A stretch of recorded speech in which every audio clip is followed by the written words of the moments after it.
Good day, everyone. Learn how to disable or enable the location service on Windows 10 or Windows 11 computer.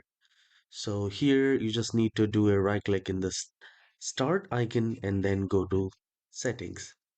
Now to turn on location or turn off location, we need to go to this privacy and security, and then we need to scroll down and you will find apps and permission.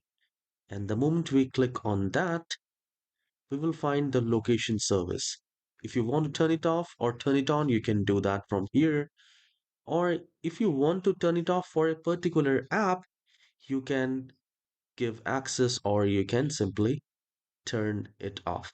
So this is how you can enable or disable or turn off the location service in your Windows 11 or Windows 10 computer. If you find this tutorial helpful, please hit the like and subscribe. I'll see you in the next video. Have a wonderful day. Take care.